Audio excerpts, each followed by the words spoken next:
Hey everybody, thank you so much for being here. Oh my goodness, I'm so happy to be doing my very first YouTube live stream session. So I'm going to wait a little bit while people get joined up into the chat, but I just want to start off by saying thanks for being here. If you're tuning in, it really means a lot that you are supporting the channel. I've been doing Patreon weekly lessons, and it's been really fun to just kind of talk about the things I like to talk about, playing the drums. But I thought it'd be fun to just like open up to some questions and start to talk about some things that people might want to know. We got some people in the live stream. So if you got any questions, pop them in the chat. I'm going to start off by looking at some questions that I have collected ahead of time. But yeah, feel free to pop it into the chat or just say hi. No pressure here, but we're here to talk and learn. And so I've got some questions here, and I wanted to start by, let's see. First question, how do you play a groove over and over for 10, 20 minutes at a time? My mind always wanders, and I find myself playing something completely different really quickly, but I've seen you talking about playing a single groove over and over for 15 plus minutes. How do you do that? That's a really great question, because that is something that I've been talking about a lot lately, is kind of simple repetition and playing something over and over. But even the act of playing something and staying focused, that's kind of an advanced skill, right? But the good news is it's a skill that you can practice. So you can work up to it. You don't have to start immediately playing the same thing for 20 minutes. That might seem kind of impossible to you. So a great way to start is by setting a smaller goal to begin with. Maybe play the same beat over and over for a minute. Play that same beat over and over for 2 minutes. And the idea is that you don't have to perfectly stay focused the whole time. That's what we're practicing. We're practicing coming back to the focus. So you might feel like, well, I can't do this without my mind wandering. Well, the good news is your mind wandering is not a failure. It's a feature of our minds. Our minds tend to wander. So building a space where you can just continue to come back to something, that's a practice. It's not something you're supposed to be doing flawlessly right away. It's just a place to exercise that ability, because the ability to focus and play something really simple and repetitive is such a valuable skill. If you can play a simple beat and it really feels good, it feels like what you're doing is gonna like you can enjoy it. That's a really important skill. And so I kind of stumbled on this technique. It was just something I would do. I would sit and play a beat and I would just vibe out on it for quite a long time. And what I noticed was that the difference between how the beat sounded at the beginning of a practice versus the end of a practice, there was a really significant difference. It sounded way more settled in at the end. And I only knew this because I used to record myself practicing, and I did that one time where I played the same beat for 20 minutes. And there were certain, times where you'll be playing for a while, your mind will be wandering, but you focus it back in, and then all of a sudden you're listening, and you listen and you go, oh, maybe I could play my hi-hat a little softer. Maybe I could play my snare drum even more confidently. Maybe you notice that your kick drum's playing a little ahead or a little behind. The point is, giving yourself that much space to practice something allows you to notice things that you might not practice otherwise, that you might not notice if you're just playing something a few times over. So it's a cool skill to work on, just learning how to settle in and develop it. I think of it a little bit like meditation. A lot of meditation practices are, let's say you're focusing on your breath. You're focusing on breathing in and breathing out. Or I've seen meditation practices where, let's say you breathe in and you say 1, you breathe out and you say 2, breathe in, you say 3, out, you say 4, and you count up to 20, and then you start over. I've heard that as a practice, and I started practicing it, and I found that it was really calming, and it was really challenging too. Like, it was challenging to stay focused for that long, but the more I did it, the more it became possible. And so I noticed that when I was playing the drums in that manner, it felt a lot like that meditation practice where you're not immune from your mind wandering. Your mind is going to wander. It's the act of bringing it back that is the practice. And the more you do it, the faster it'll happen. Maybe your mind will wander for a moment and you'll come back. Maybe your mind's been wandering for a minute and you realize, oh gosh, I got to come back. But that coming back to it, that is the practice of that, practicing presence. So that's what I would say, is that don't beat yourself up if it's hard at first, if you can't do it, if it seems impossible. You can always start small. You can start with a minute. You can start with 2 minutes. You can start with just no time limit and just see how long it feels natural to do it. But yeah, that's what I would say, is that just try it. See if you get something out of it. It'll be different every time. It'll be different for every person. That's also something I really noticed with the stick control exercises, was that I felt like if I had to stay focused on stick control for a half hour, and I'm not allowed to stop, just for me, and no one's making me do this. I was just doing it on my own. But I noticed that like all the thoughts in my head would occur to me, all the thoughts of what I should be doing, what I'm not doing, what I'm insecure about, what's wrong, what's for dinner, like all these different things. And I had no choice but I couldn't really hold on to any of those thoughts for too long, or I would lose track of where I was. So it was a great practice in realizing that, staying calm and focused, your thoughts can float in and out, and they don't have to take your attention away from what you're doing. You eventually learn how to continue to just come back to the present moment, which again, such a valuable skill as a drummer, as any musician, to just be really present in the present moment. And that'll show when you're playing. People really notice when you're engaged. They will notice if you get bored and you start to not pay attention. They might not consciously say, oh, that drummer's getting bored or not paying attention, but subconsciously, if you disengage, people will also disengage. You'll when you have enough experience on the stage, you'll notice that when you drop out of the present moment and your mind starts wandering, people will literally stop looking at you. They'll turn around, they'll start talking to their friend, they'll go to the bar, they'll go outside, they'll go to the next bar over. And so I've noticed over time that my best performances, I'm looking up the whole time. I'm listening to everybody. I'm looking out into the audience. I'm having fun. And that's a really important skill to build. So even if you feel like I can't focus for that long, that's what the practice is for. That's why you got to just keep coming back to it. You might try it every day. Maybe every day you start off your practice with like, I'm going to play a simple rock beat for 2 minutes, Mad Mardigan, when playing long sets, aside from keeping your mind wandering, do you ever get physically fatigued? That's a great question. Now, I, as a gigging musician in Nashville, I'm often playing 2 or 3 hour sets. Sometimes I'll play 4 hours. I recently played a 4-hour gig that had no breaks. I recently played a gig, or I had a day where in total there was 8 hours worth of drumming in that day. I had a 2-hour band practice, I had a 2-hour gig, and then I had a 4-hour gig. So that's 8 hours of physically playing the drums. And I noticed by about hour 7.5, I had maybe half an hour left of that last set, I started to feel tired in my shoulders. My butt started getting tired from sitting on the throne all day. But I made it quite a long time before I physically started to feel really tired.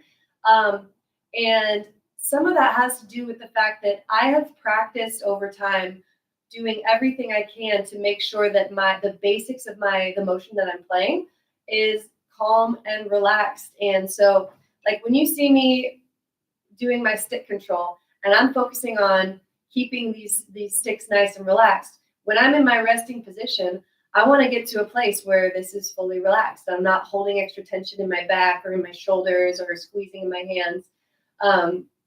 So in general, I'm not getting tired from playing the drums because I've spent a lot of time working on my technique to get it to where it feels relaxed. It feels like I'm not straining myself. Now, that's something that a lot of drummers have to work a long ways towards. Like you have to kind of build up some stamina and endurance. Part of it is your muscles. You've got to train your muscles to be able to do repetitive motions like that. But a lot of it really does come down to really focusing on relaxing your technique. And for me, oftentimes where I do start to get a little fatigue, or if I start to get any pain, sometimes it's my left shoulder. And I think that what's happening some of the time is like if my snare drum is a little too high, which happens for me sometimes. I'm a little shorter than your average drummer, and sometimes a snare drum stand won't go as low as I need it to go. And so maybe I'm like lifting my shoulder up a little bit, and I'm not really thinking about it, but that's happening. So I'm not immune from getting fatigue or pain, but I really do my best to practice my technique so that my general way of playing isn't going to cause me to tire out. And it's different for different gigs. Like sometimes I'll be playing a heavy rock show, and it's a 30-minute set, and I got my hands over my head and I'm slamming. Whoop, sorry about that. I'm like slamming into the drums, and that's going to take a lot more energy than if I'm over here playing a jazz gig and I'm just kind of swinging. So there are times where I'll use way more energy than necessary because I know I'm only playing for half an hour and this is a rock set and I got to be throwing my limbs at the kit. But at the end of those sets, sometimes I have pain or fatigue. Like sometimes if I haven't played a rock show in a while and I'm really slamming and headbanging, the next day my neck will be sore and I'll be like, oh, yep, I was headbanging last night. And that's something where if I'm on tour with a band and we're doing that every night, by the time you're, a handful of shows in, your muscles kind of adapt and adjust and they get the hang of like, okay, this is the motion. I guess we got to do it. It's like any muscle. The more you do it, the easier it becomes for you to do it. But yeah, as a drummer, injuries and fatigue are a real concern. You really do have to make sure that you're not like pushing through a sharp pain or a burning pain, if you're noticing pain that doesn't feel just like muscle fatigue, but if it feels like nerve endings are pinched or something, those are things that you've really gotta examine your technique for.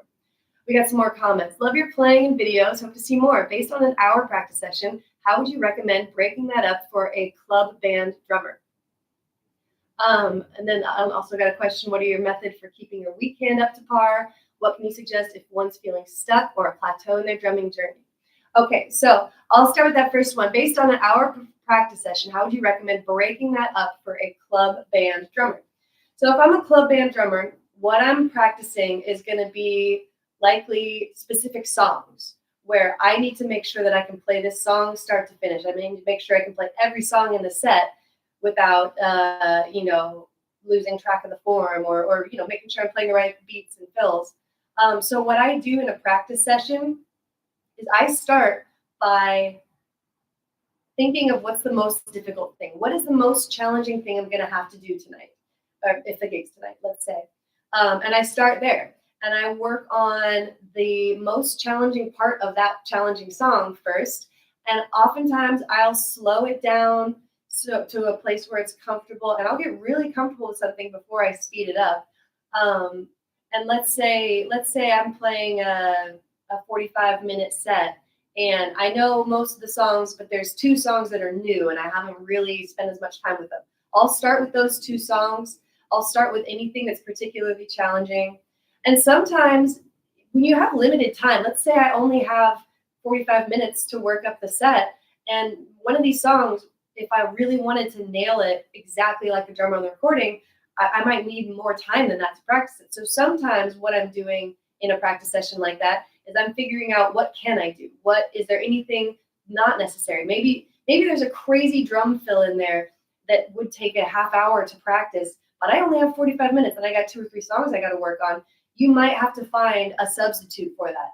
As a drummer, the more important thing is not the specific part, but it's like, how does the song feel? How's the form? How's the time? So if there's something that's getting in the way of your ability to play that song, like let's say you're playing a song and you need to be really fast on the hi-hat. You're like, da, da, da, da, da, da, da, da, da, da, and maybe that's going to make your hand tired and I can't actually do that for the whole song.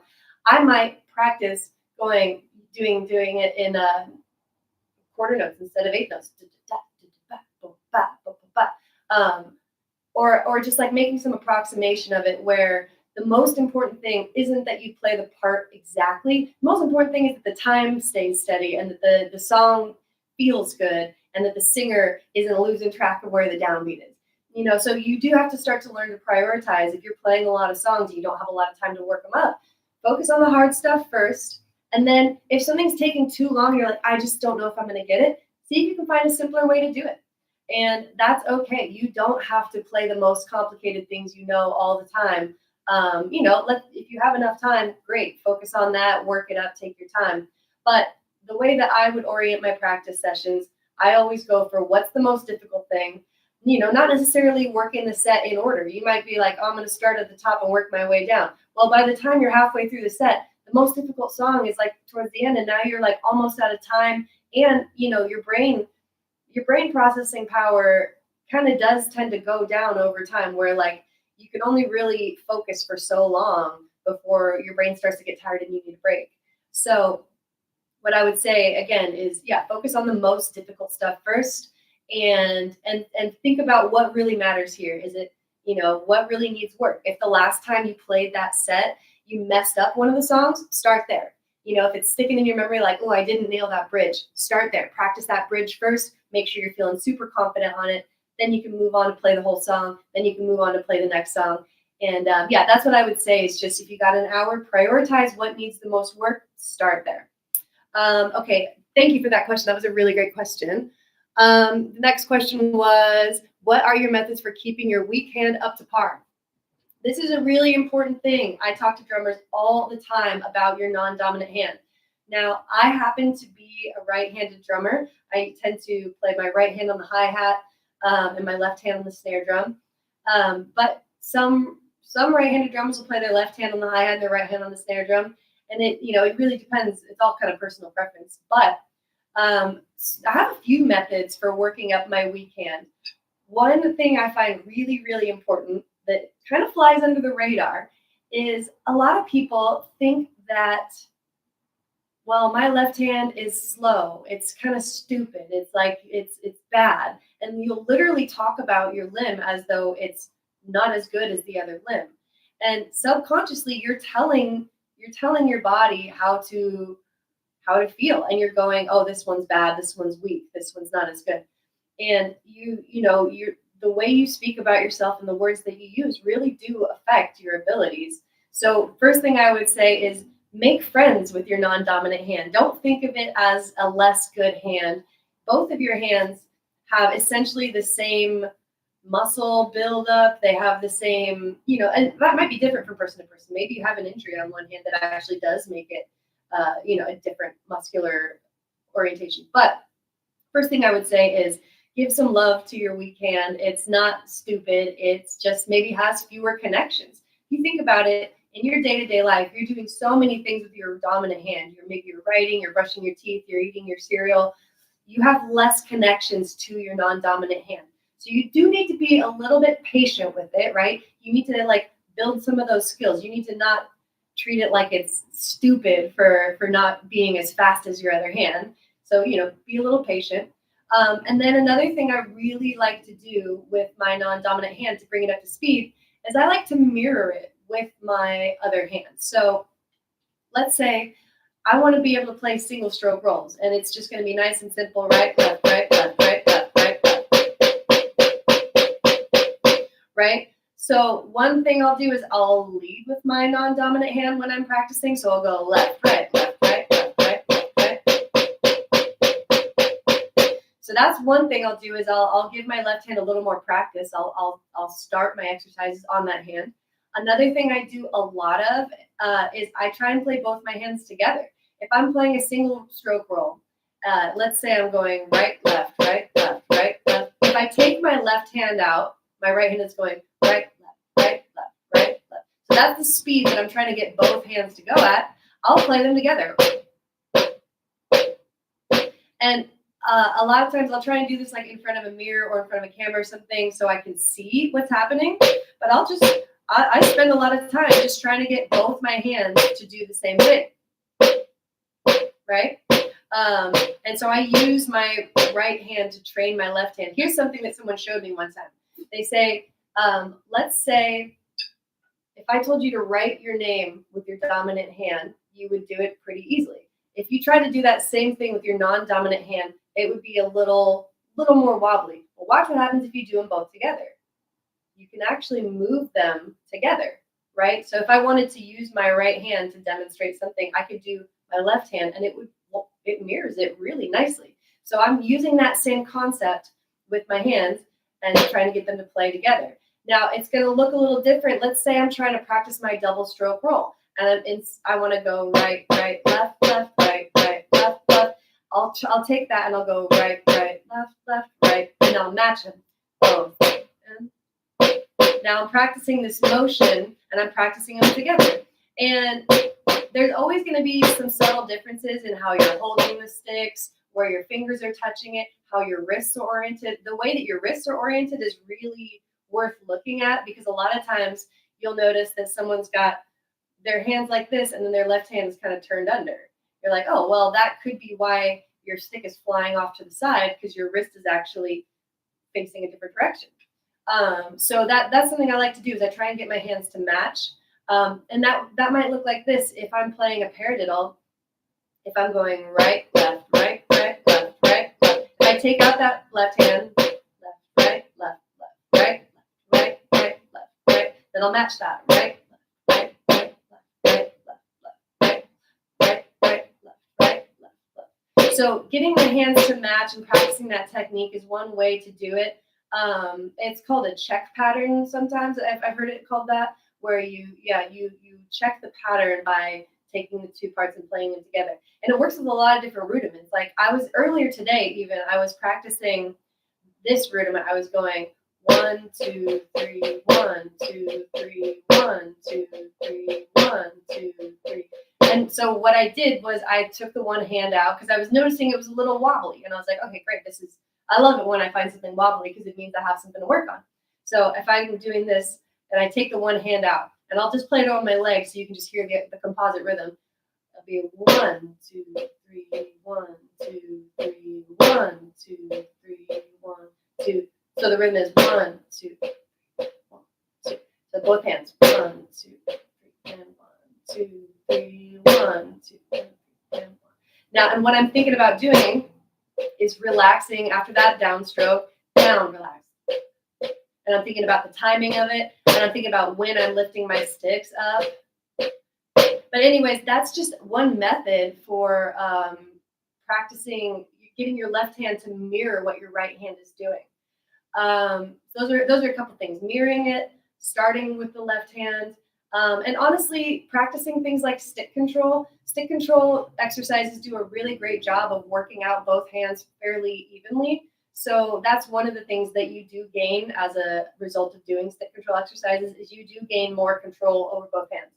But yeah, that, and also just being nicer to yourself, being kind to that hand. Don't talk about it like it's stupid or slow or whatever. Like you can talk about it like maybe it needs a little more attention. It needs a little more help. And that's great, because then you can give it more attention. You can give it more help. And then that's a productive way to talk about it, instead of talking about it like its default level is going to be less than. That's maybe a little bit woo-woo, but the way you talk to yourself really comes through in your playing and in your general life. So I think that's really important. I'm going to go back up to some of these questions, because there were some really great questions I haven't gotten to yet. What can you suggest if one's feeling stuck or plateau in their drumming journey?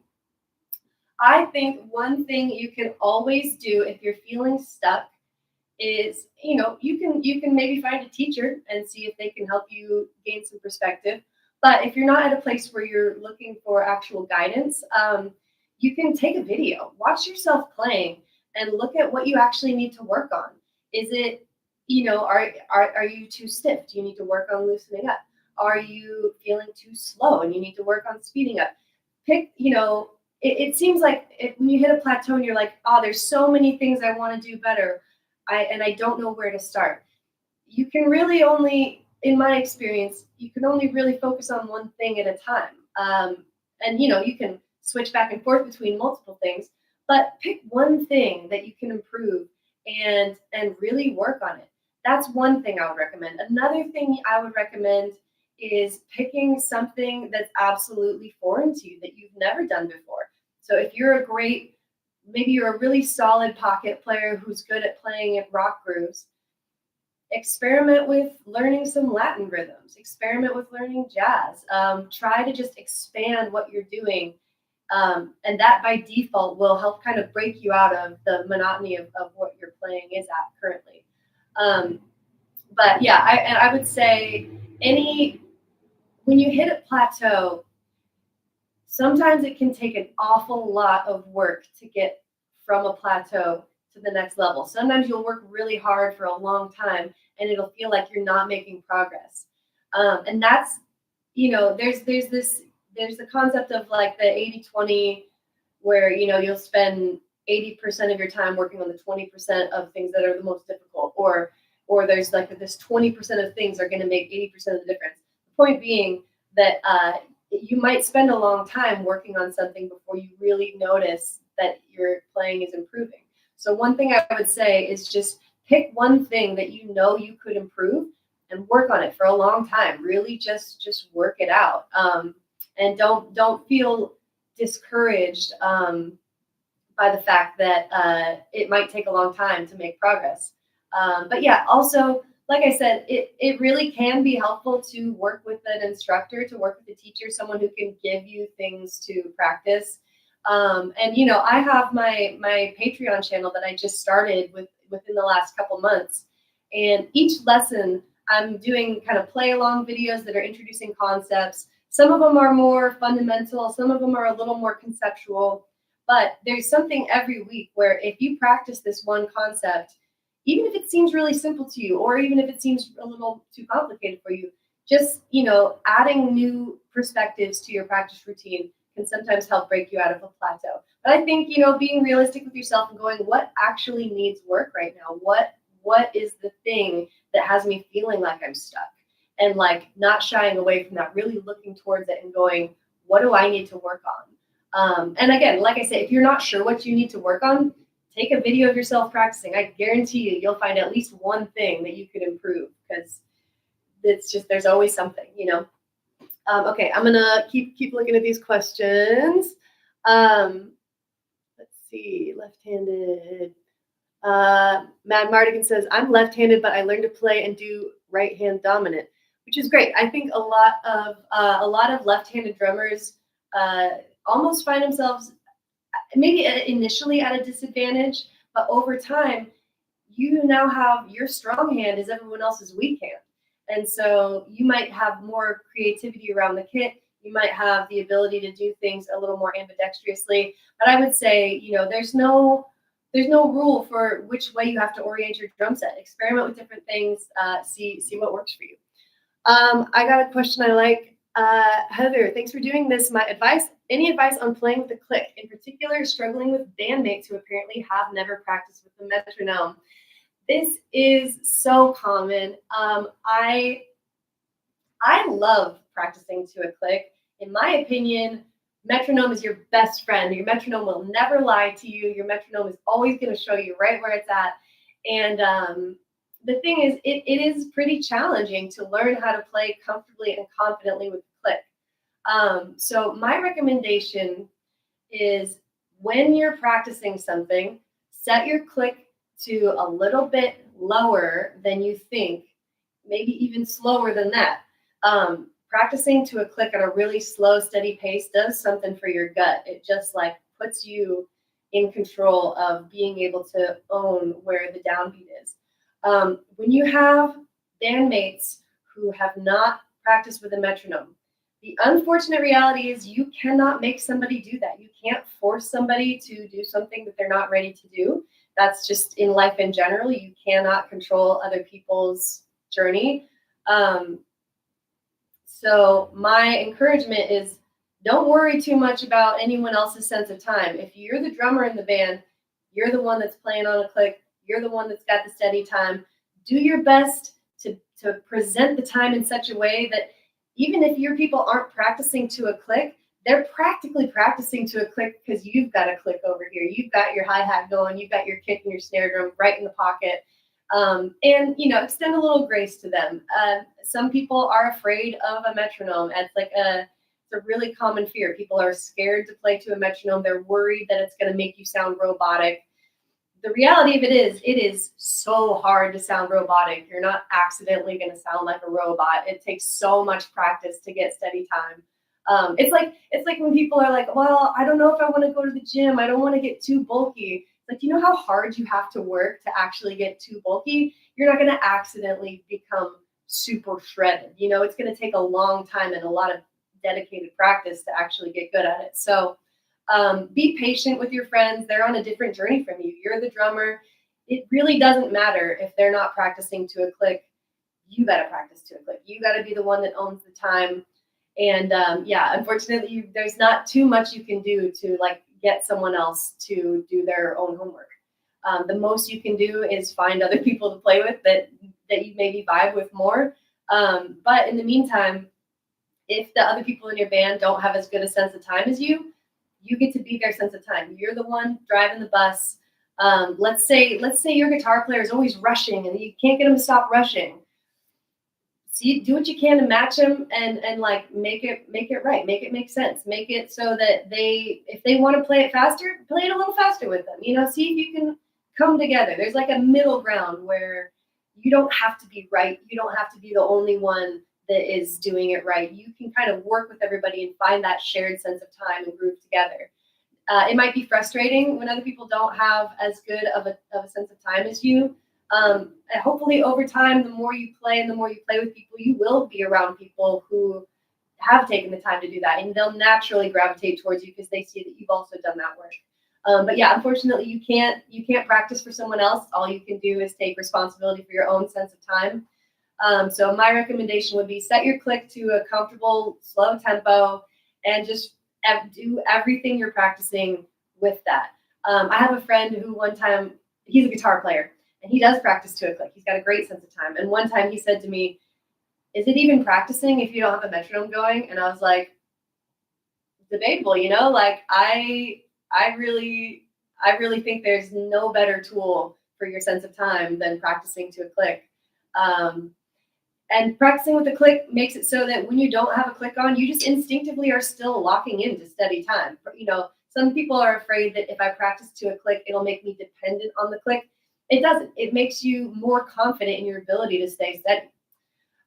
So I hope that gives you some perspective on my thoughts on practicing to a metronome. I am team metronome 100% all the time, as much as possible. If you're not playing to a metronome, put on like a steady drum track and play along to, you know, something that has been recorded to a click. Play along to music. Play along to other things that are steady.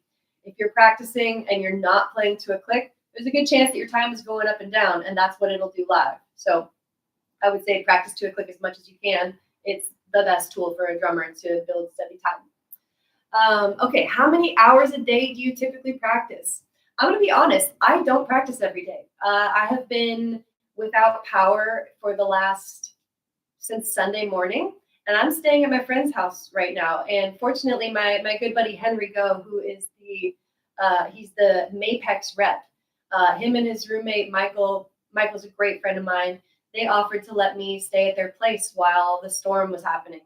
But in those days, you know, I've played drums. I even had a gig earlier this week, but I didn't practice every day, and I didn't sit down and spend time on my practice pad every day. So I just want, you know, I think a lot of people think that if you don't practice every day, you'll never get any better and you'll never be any good. But I don't practice every day. I practice a lot. I practice for my gigs. I practice when I have a new set of music to learn. I practice because I like to practice. But I'm not someone who's like super regimented and super type A and gets in the studio every single day.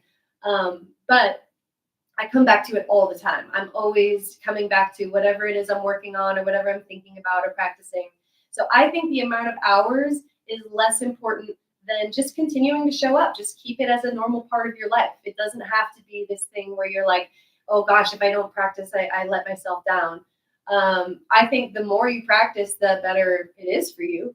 But I don't think that I would hate to give people the pressure or give them the impression that if you can't practice it every day, that you can't make progress.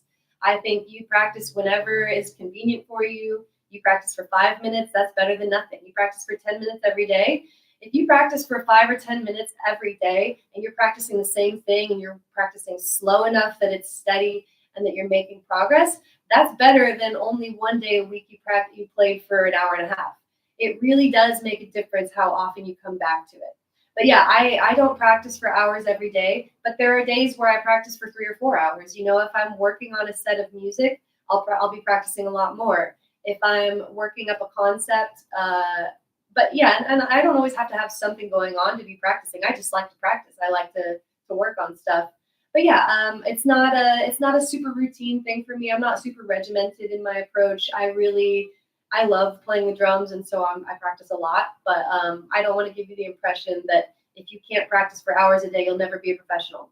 I don't practice every day. I practice as often as is convenient for me, and I work. And again, the fact that when I practice, I'm focusing on what I need to work on. I'm focusing on specific goals, like I need to learn these songs. I need to work on this type of groove. Or the last time I played a gig, I kind of fumbled this type of fill. I'll go in and practice that. So that's what I'm practicing, is either stuff that I'm working on for stuff coming up or stuff that I remember that I needed to work on from a previous session or a previous gig. But yeah, I don't practice for hours every single day. I really look up to and respect people who do, but not everybody does. Not everybody has that kind of time, and it's still valuable even if you're only practicing every so often for 10, 20 minutes. That's still great. You can still progress if your approach to practicing is to work on what needs practice, take it at a nice slow pace where you're really making steady progress. Yeah, so that's my take on practicing. Do it as much as you can and make sure it's fun. Okay, here we go. Be the click. Yeah, you're not actually going to get shredded. Yep, that's true. To the metronome answer for live shows, how often are you, the band, frequently playing with the click track in your monitors? That's a great question. Now, I play, I'm lucky enough that I live in Nashville and I get to play with a ton of different bands. And some of the bands I play with do play to a click live. I play in several bands that play with tracks. For instance, I have a band I play with called Hooked Like Helen, and we play to tracks. When I tour with Mary Lambert, we play to tracks. I did some gigs with Willow Avalon, a country artist, and we played to tracks. I'm playing some gigs coming up with Anastasia Elliott, and we play to tracks. So not every band is playing to a click live, but if you want to be a gigging musician and be able to say yes to any single gig, especially if you want a bigger gig, like on the pop level, on the pro level, all the pop artists that you hear playing shows are playing to click and they're playing to tracks. And now people have different opinions on is that cool or not cool? Is it real? Or like, your own opinions on that are your own opinions. The reality of the situation is a lot of bands are playing to tracks. So if you want to be able to do that, it's a really important skill. I'll say that the first band that I ever played with that played to tracks was Mary Lambert. And it was the first, she was signed to Capitol Records. It was a pop act. We were opening for Gavin DeGraw, and we were playing to tracks. And I was already really confident playing to a click in my practice. And I was also confident playing to a click in studio sessions. That's another time where you need to be able to play to a click. If you want to be a studio musician, a session player, especially a session drummer, you have to be able to play to a click. Occasionally I will play sessions that don't require a click, and those are great, super fun. If you're doing a live session with people, there's a good chance that you might do the whole thing live and you won't play to a click. But yeah, if you want to be a professional, it's important that you do learn to be confident. Oh, but what I was saying about when I started playing with Mary, we were playing live to a click. You got to keep track of the click, but you're also performing live. You got to look like you're having fun and it's free and you're still playing a live show. And when I came back from that tour, at my first tour with the click with tracks, after that gig, my friends from back home told me, they were like, wow, your sense of time has gotten so much better. And I thought I already had a pretty good sense of time, right? But after that gig, just the act of performing where every song is to a click, it really opened up for me the ability to perform with that steady time and to get comfortable with it and not to feel like, oh gosh, I got to listen to the click or I'm going to get off.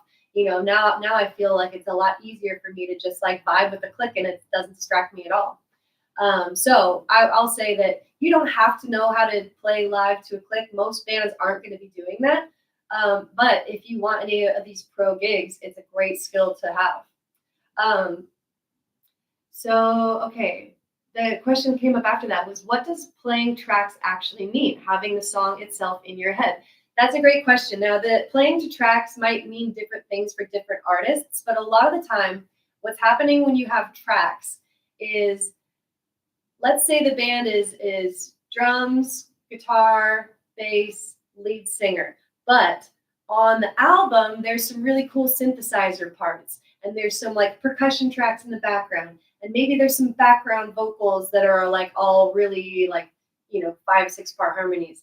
Sometimes for pop bands especially, they'll want those sounds to be present in the live show, even though there's nobody on stage doing them.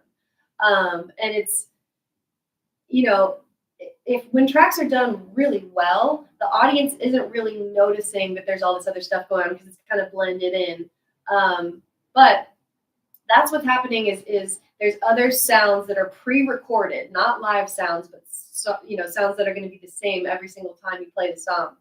They're pre-recorded tracks, and they might be split up in different channels. Like maybe you'll have the background vocals at a certain level, and you want the keyboards to be a little lower than that or whatever. But that's what the tracks are. Now that's separate from the click. The click and the tracks are going to be playing simultaneously. The click is only going to be going into your monitors. It's not going to be going out to the crowd. The crowd's not hearing the 1, 2, 3, 4, click, click, click, right? So the click is going into your ear. You're playing. That's the thing that you're keeping time with, and the tracks are all synced up to that. So that's what it's like to play with tracks.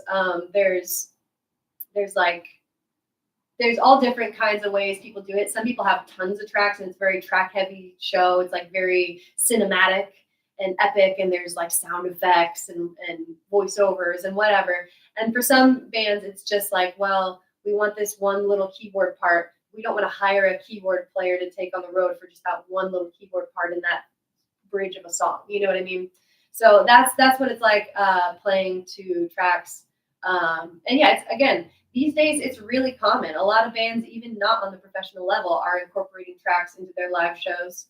And in that case, yeah, you have to use in-ear monitors when you're playing the tracks so that you can hear that click, but it's not going through the house. You couldn't send a click through your monitor because then everyone else would be able to hear it, and it would be really distracting. It kind of takes away from the performance if people can hear the click. Yeah. Are there any other questions? I think that's the end of the questions that I've gotten to.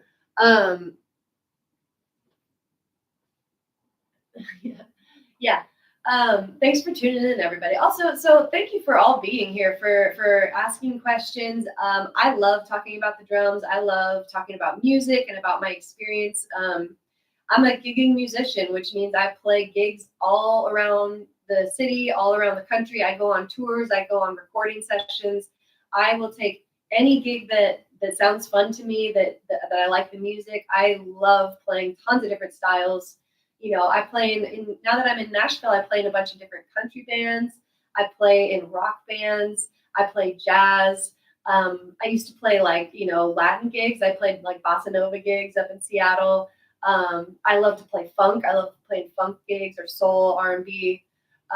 So, when you're a gigging drummer, you really have to be open to learning whatever the gig requires.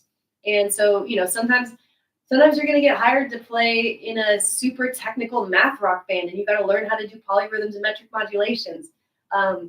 Sometimes you're going to be playing behind a singer-songwriter, and they want you to play brushes really quiet. And any of those scenarios, you got to approach with the same level of intentionality and the same kind of excitement. There's no such thing as a boring gig. Every gig is an absolute privilege and an honor. It's really special to be a musician and to get to play music on stages. So yeah, there's I would say, if you want to be a professional drummer, or even if you just want to play with your friends, get used to the idea that nothing is off limits. You could learn how to do absolutely anything on the drums. Yeah, if you're looking for more like specific drum lesson education, I'm always available for one-on-one lessons. I have links to being able to teach Zoom lessons one-on-one. But I also have my Patreon page. It's only $11.67 a month. And every week I'm uploading new videos. The last video I uploaded was about a concept I call the up and down of it all, which is basically the idea that as a drummer, a lot of the time you're keeping track of this nice walking downbeat, backbeat, boom, back,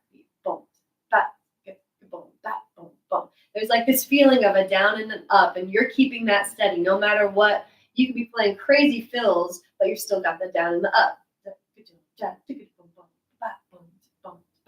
And it's like a concept that I haven't heard that many people talk about, but I demonstrate, keeping a kick drum and a backbeat steady while moving around with the other hand. Here's a question. Do you use any electronics? That's a great question. I have in my arsenal, I have an SPDSX that I can load samples onto. I haven't really used it that much in recent years. But yeah, it's really fun to incorporate electronics. Sometimes I have like a loop station that I like to use sometimes, where I'll like program little drum beats and then I'll play along, or I'll sing, I'll loop some harmonies and play with them. But in general, in my live setup, I'm not usually incorporating electronics. And that's just like a personal preference. Like some people love the technology and love playing around with sounds and making samples and stuff. That's never really been my focus. I love playing the drums and making those sounds and physically playing a drum set. But there's a lot of really great options out there for electronics. You can get triggers you can trigger sounds on your snare drum or on your kick drum. Dia says, congrats on this new form. Keep creating music, Heather. Thanks. I love how many great drummers there are in this chat. There's a lot of people here that I recognize, from either from my personal life or from internet life. So I just really appreciate everybody checking in and tuning into this live stream. I love talking about drums, and that's one of the reasons I started this Patreon channel. There's so many different ways to participate in music. And, somebody had mentioned, you got to find that thing that you could just talk about for hours and make that the thing you're making content about. And I was like, well, I mean, gosh, I could talk about the drums every day for the rest of my life and never run out of things to talk about. So that was one of the reasons I started that Patreon page, is I was like, these are really valuable resources. I have a ton of experience as a gigging drummer. I've played hundreds of shows a year for the past over a decade. Tons of different styles, tons of different, from the tiniest gigs to big gigs.